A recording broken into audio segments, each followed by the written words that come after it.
Hello everyone, this is part 64 of What If Naruto Had Two Bloodlines, and I hope you guys enjoy this video and to like, to subscribe, to share, and check out the playlist, to see more comment down below. Now let's start the intro. They call me a god. They call me a god. They call me a god. Join my membership, the perks are great. It's in the description. Be sure to like and subscribe, it gives me more motivation. Enjoy. Huh, what's that? Shin wondered. A small swarm of bugs quickly became a big one as they engulfed Shin, attacking him. Now Shin could feel his energy being sapped away. He jerked his claws from Hiroto's body and ran off, leaving the chasing swarm in his dust. Having momentarily lost it, Shin looked up to see both Neji and Shino standing in a tree. He was not amused. More pains in the ass have arrived.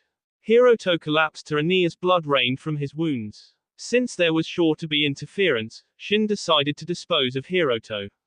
He prepared to attack but thought again as another swarm of bugs got between them. Next, Neji and Shino jumped out front as well. Seeing a smirk on Shin's face, Shino said, "Things won't be as easy as you think. You should never underestimate your opponent, no matter who they may be." Before they fought, Hiroto took it upon himself to warn them of Shin's ability. His speed would make things difficult for even the most scared fighter. What's worse was that if there wasn't any good defensive techniques between either to protect them, then they wouldn't stand a chance. If that's the case, then maybe we should take this guy down together, Neji suggested. Shino would go along with it. He figured it wouldn't be too difficult to fight alongside Neji since Hinata tended to use similar fighting styles derived from the Hyuga clan as well, but it would still be a different case. They would just have to wait and see if they could properly work together against this common foe. Neji charged as Shino hung back. He attempted to connect with a simple palm thrust using his gentle fist. Shin avoided taking the full brunt of the attack but was still glanced by it. Neji revealed to him, "My gentle fist is a technique that targets the chakra pathway. Even the slightest glance could cause significant damage to both your chakra system and your organs." After warning, possibly even threatening, the opponent, Neji activated his Byakugan. This was a sign that things would become a lot more serious now. Shin made a few hand seals as Neji charged again. Both moved at great speeds as Neji tried to land at least one good hit. This time he couldn't even seem to glance Shin even slightly. He was backed into a tree and was shocked to be cornered. Neji thrusted forward saying, 8 trigrams, sky palm. Shin slipped out of the way and spun around to see Neji uproot the tree by blowing it away. He then spun and ran away as it came crashing down. He continued straight as he caught sight of Shino, who was slow to react. He readied his claws and tore into him. Something was off about this, however. He felt something slosh onto his hand and wrote it off as blood. That is, until he felt it creeping its way up his arm. He got a good look as the Shino he had just carved into turned into creepy, crawly bugs that were now crawling onto him. As they exploded out into a swarm that even freaked Shin out, he bolted as far away from them as he could in a short time. He stopped to catch his breath and regain his composure. As he did, he was taken aback by the sudden appearance of Neji. 8 trigrams, 64 palms. Neji moved a lot faster than before. Shin was surprised, but when it was all said and done, he still managed to avoid having his chakra system shut down. He retreated once again as Shino and his bugs showed up. He stopped once again as he figured that he was a safe distance away. His breathing was labored as he had been pushed far more than he liked. He stared at him from where he stood, keeping an eye on any sudden movement either might make. He began cycling through seals, wanting to end things with his next technique. He then heard leaves rustling in the tree above. Just then, he saw a mountain-sized boulder raining down on him. Once again, his ability saved him by an inch. He stopped and turned to see Hiroto standing in the crater that he would have been laying. He was about to finish what he started with him but saw another swarm of bugs coming for him. He then turned to run in the opposite direction. He saw that Neji was now alone. He would take care of him, then find a way to get Hiroto, and finally the bug freak. Shin rushed to take out Neji. As he did, he saw another swarm of bugs and tried to stop but slid right into it. He quickly exploded from them before they could eat him alive. He continued running, trying to get away from the swarm as fast as he could. He was moving so fast that his vision was blurred. To keep from running into something, he stopped for a moment to take in his surroundings. Seeing no one around, he took a moment to catch his breath. As he did, he noticed Neji appearing in the distance. Damn it, I was found already, I'm tired of all of this. I have to eliminate these guys now so that they stop hassling me already. Shin set his sights on Neji and cycled through some seals, the same he had against Hiroto. Through his Byakugan, Neji could see Shin's chakra flow increase greatly. His body then began to vibrate. Shin held out his claws and stood as if he was about to start a race. He didn't like using this jutsu too much because of how his vision degraded, but if his target was straight ahead it wouldn't be a problem. He could get to them in an instant. Neji took his stance. This made Shin smile because he knew that Neji had no idea what was in store for him. With a small gust of wind, Shin took off. Like he figured, his vision was obscured because of how fast he was traveling, but he felt satisfied as his claws made contact. Rotation. Shin's vision had been obscured and he had felt that he had connected with something, but then all he saw was blue. With near-perfect timing, and a lot of luck, Neji activated his rotation, and Shin collided hard with it. As Shin was roughly repelled, blood trailed from his mouth. He crashed to the ground in disbelief, hardly able to move. His claws had been broken from the impact as well as both his wrists. Through the pain, he managed to raise a little off the ground to look at Neji. You bastard, I'll K you. That's enough, Shino said. It's over. Shin looked at him and said, like hell it is. I'll K you bastards no matter what. If that's the case, then perhaps it's best to keep that from happening. Shino stood over him with his arms out. From his sleeves came a great number of bugs. As they swarmed, Shin's screams carried through the forest. Shinitsu vs. Izumi. After Sakura and Hinata left, Izumi said, you know, that wasn't very smart. Against me, you'll need all the help you can get. I don't need any help to deal with the likes of you. Shinitsu said with an intense look in her eyes. Izumi scoffed, is that so? It figures that someone like you would be so stupid about the situation you're in. Just what are you getting at? Shinitsu angrily questioned. See what I'm saying? Women like you aren't good for anything other than your boss. You might have thought that that would get you far, but in the end, I was the one chosen by him. Izumi spat with venom in her words. Like I give a damn. You and that bastard can both go and as far as I'm concerned. As a matter of fact, why don't I help you do just that? After taking in a deep breath, Shinitsu released a big fireball. Fire style, Grand Fireball Jutsu. The giant fireball made its way towards Izumi, burning up everything in its path. As it crashed into the tree Izumi stood in, it was incinerated. Once again, Izumi managed to get away unharmed. She mocked, I didn't expect you to get so mad so easily, but I guess it figures that someone so stupid can't do anything but fight. Shinitsu growled, Firestorm. She created multiple fireballs and sent them at Izumi. This time the pressure was on. Izumi bounced about, trying her best to avoid being burned. In one moment when it seemed that Shinitsu was slowing down, Izumi launched an attack of her own in one opening. Stinging rain. Izumi spit a stream of water into the air. It spread over the field and rained down on Shinitsu. She quickly stopped her attack and countered, whirling burn. Shinitsu spewed flames from her mouth as she spun in place. The flames surrounded her body and protected her from Izumi's attack. As her spin ended, Izumi was right in front of her. She was lunging at her with kunai in hand. Just barely, Shinitsu managed to keep from being espered, but didn't escape unscathed.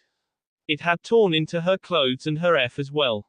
Izumi took the kunai with Shinitsu's blood de-sping from it and, taunting her, licked the blood from it.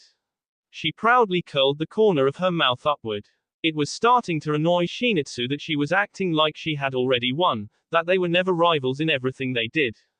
It really pisses me off how so full of yourself you are. You're acting like I'm nothing, like we were never rivals, like we weren't even friends. Izumi responded, that's because we never were. You may have enjoyed the so-called competitions between us, but I didn't like you. I couldn't even stand you, especially since you always seemed to do just a bit better than me in everything. That really pissed me off. That is, until I realized that none of that really mattered because I had won. All the things that we did was just a way of getting a certain person's attention, and I was the one that got it. I was the one chosen by him, I was the one that he wanted by his side, and all he wanted from you was your death. Captain, are you okay? One of Kohaku's soldiers asked out of concern. She looked to be uncomfortable and in bad shape, but she answered, I'm fine, there's no need to worry about me. What's important is that we aid our fellow warriors in this battle as much as we can. Yes, Captain, the soldiers replied in unison. Kohaku then went on to say, it seems that they have all split up. I want some of you to find them and aid them if you can. All I need is for a few of you to stay with me, just in case. They did as she commanded and a great deal of them left to find the fighting ninjas. Kohaku and the rest went on their way as well.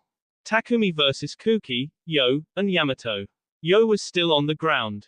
He could hardly move, but he still tried to remove the bits of tree in his back. For the moment, it would be up to Kuki and Yamato to defeat this guy. Once again, Takumi was back to his non-expressive self. As his enemies conspired on ways to defeat him, he just held his hands, surging with electricity, out in front as if he was beckoning them to challenge him. They would do just that. Kuki would start it off. He charged right for Takumi, who began cycling through hand seals. Once done, he spit out a small wave of water. Water style, water wall, he said as the water stopped Kuki in his tracks and forced him back a little. Look out, Yamato shouted. Through the water bursted Takumi. Yamato acted quickly and created a wall of wood to protect Kuki. Takumi suddenly stopped and placed his hand to the ground. As he placed his hand into the puddle of water, the current of electricity streaming from his hands found its way to Kuki. For a brief moment, Kuki was being electrocuted, but he managed to get away. Takumi easily tore through Yamato's wall and went right for Kuki. He avoided a knife-like thrust from Takumi's hand and ducked as he brought it back. Takumi kicked low and Kuki jumped back. Here, Takumi planted his boot into Kuki's chest and sent him flying back. Yamato decided to take over. He had wood explode from the ground all over in an attempt to properly restrain Takumi. Try as he may, Yamato's attempts failed. Anytime he had him, Takumi would either break through the wood or simply explode from it using electricity. Takumi rushed at Yamato. The electricity jumped from tip to tip of his fingers as he closed in. He thrusted his hand at Yamato. Watch it, Kuki yelled as he jumped in the way. Takumi didn't stop. He connected with Kuki's chest and jolted him back into Yamato's arms. Daisuke versus Yuzuki. Yuzuki whirled her weapon about with a serious expression on her face. She continued to as she looked to Kazuki, who was watching as well. You wield that weapon of yours very well, Daisuke complimented. The question is, can you K me with it? Yuzuki stopped to say, let's find out. She charged with her weapon extended back behind her. As she reached him, she jumped to deliver a flying kick. Daisuke ducked it and quickly rolled off to the side to avoid being split by Yuzuki's dragging weapon. She then picked it up and spun twice before swinging it at his en. He ducked again and attacked while remaining low. Yuzuki used the momentum she gathered and landed a back kick to his face. He fell back on his butt and Yuzuki raised her weapon to swing on him. Daisuke rolled to the side and grabbed a hold of Yuzuki's weapon. With one yank, he pulled her to him.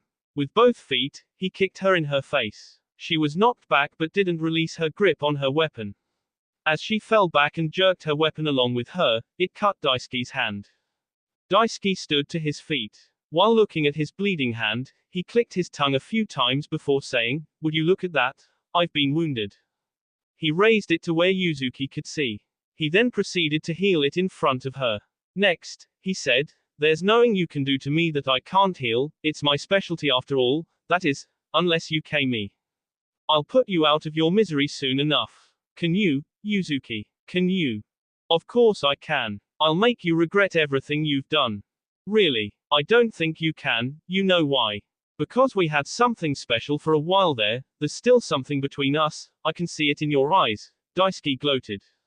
No, that was all a lie, what we had never truly existed, and, so, it doesn't exist now. I'll K you here and now for the pain you've caused to those I care for. Daisuke smirked and smoothly said, "You may say that, but I'm sure you mean that you want to K me because you were the one that I hurt most. I know I feel a little bad about the way I just turned my back on you. Of all the women I had wrapped around my finger, you left the best impression. I would love it if you actually joined my side so that we could do this together. There'd be no one that could oppose us." Yuzuki didn't know what to say or do. All she could do was wish that things didn't have to be this way. Azumi versus Shinitsu. Shinitsu chuckled, "And you called me the idiot. You were blinded by that bastard's charm just like me. The difference isn't that he chose you over me, it's that you're actually going along with it. You're allowing him to manipulate you to his will. I may not be the brightest bulb, and tend to use my looks on occasion, but even I can tell when someone is trying to use me." Azumi angrily exploded, "What the hell do you know, you dumb bimbo? I'll show you exactly why he chose me to be with him and not you." Azumi cycled through seals and began flooding the ground with water from her mouth. It then began reforming over her head and upraised hands in a big globe. Shinitsu recognized this jutsu and quickly acted. In a similar fashion, she cycled through seals and raised her hands into the air as fire erupted from her mouth and collected over her head in a large sphere. Both were infuriated now to the point that, "This is where our rivalry ends, with your death," Azumi stated. Shinitsu replied, "I never thought it would come to this, but since it has, so be it." Though they said these things, both could recall times when they got along. Even when they weren't necessarily on the same page and they fought and called each other names, there was something nice about the time they spent together. Water world, aquatic paradise. Azumi screamed as she hurled her attack as Shinitsu did the same. Burning orb, 1,000 summers. Both attacks collided and created a smokescreen, but one would outlast the other. That will be all for this video. Be sure to like, subscribe, share, and comment down below for more videos. Goodbye.